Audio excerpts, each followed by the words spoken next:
Chapter 2. Just Salesmanship. To properly understand advertising or to learn even its rudiments, one must start with the right conception. Advertising is salesmanship. Its principles are the principles of salesmanship. Successes and failures in both lines are due to like causes. Thus, every advertising question should be answered by the salesman's standards. Let us emphasize that point. The only purpose of advertising is to make sales.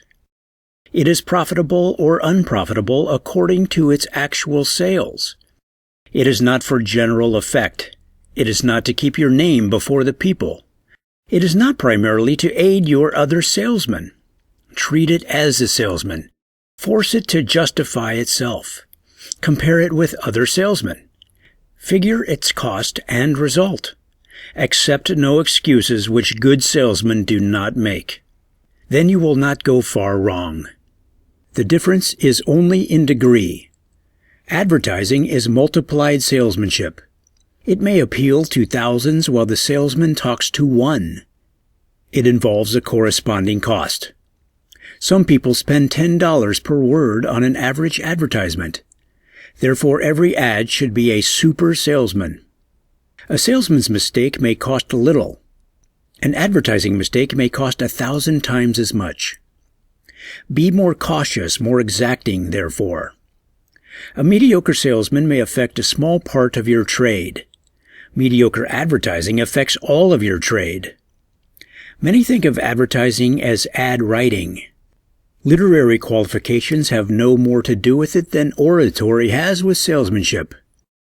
One must be able to express himself briefly, clearly, and convincingly, just as a salesman must. But fine writing is a distinct disadvantage. So is unique literary style. They take attention from the subject. They reveal the hook.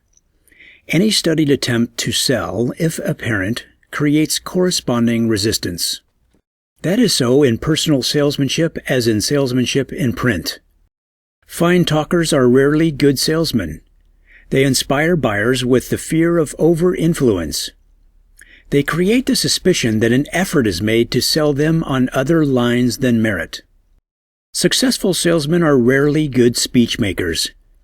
They have few oratorical graces. They are plain and sincere men who know their customers and know their lines. So it is in ad writing. Many of the ablest men in advertising are graduate salesmen. The best we know have been house-to-house canvassers. They may know little of grammar, nothing of rhetoric, but they know how to use words that convince. There is one simple and right way to answer many advertising questions. Ask yourself, would this help a salesman sell the goods? Would it help me sell them if I met the buyer in person? A fair answer to those questions avoids countless mistakes. But when one tries to show off or does things merely to please himself, he is little likely to strike a chord which leads people to spend money. Some argue for slogans, some like clever conceits. Would you use them in personal salesmanship? Can you imagine a customer whom such things would impress? If not, don't rely on them for selling in print. Some say, be very brief. People will read but little. Would you say that to a salesman? With the prospect standing before him, would you confine him to any certain number of words? That would be an unthinkable handicap. So in advertising. The only readers we get are people whom our subject interests. No one reads ads for amusement, long or short. Consider them as prospects standing before you seeking for information. Give them enough to get action. Some advocate large type and big headlines, yet they do not admire salesmen who talk in loud voices. People read all they care to read in 8-point type. Our magazines and newspapers are printed in that type. Folks are accustomed to it. Anything larger is like loud conversation. It gains no attention worthwhile. It may not be offensive, but it is useless and wasteful. It multiplies the cost of your story, and to many it seems loud and blatant. Others look for something queer and unusual. They want ads distinctive in style or illustration. Would you want that in a salesman? Do not men who act and dress in normal ways make a far better impression? Some insist on dressy ads. That is all right to a certain degree, but it is quite unimportant. Some poorly dressed ads, like poorly dressed men, prove to be excellent salesmen. Overdress in either is a fault.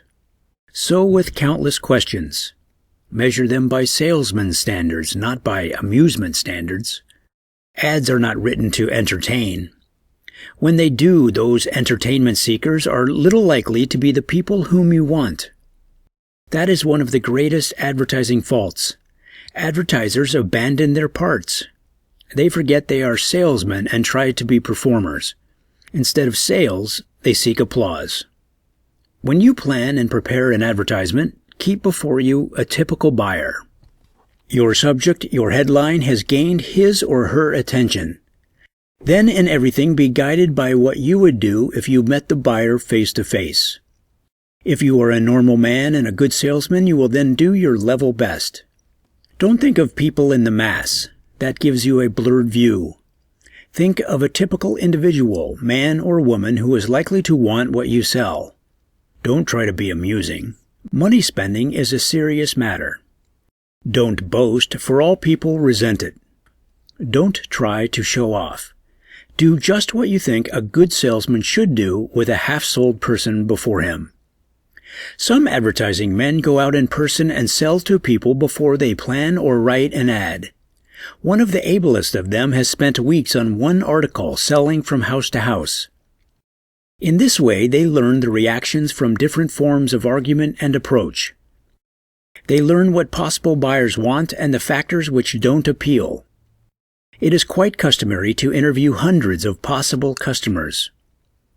Others send out questionnaires to learn the attitude of buyers. In some way, all must learn how to strike responsive chords. Guesswork is very expensive. The maker of an advertised article knows the manufacturing side and probably the dealer side. But this very knowledge often leads him astray in respect to consumers. His interests are not their interests. The advertising man studies the consumer. He tries to place himself in the position of the buyer. His success largely depends on doing that to the exclusion of everything else. This book will contain no more important chapter than this one on salesmanship. The reason for most of the non-successes in advertising is trying to sell people what they do not want. But next to that comes the lack of true salesmanship. Ads are planned and written with some utterly wrong conception. They are written to please the seller. The interests of the buyer are forgotten. One can never sell goods profitably, in person or in print, when that attitude exists.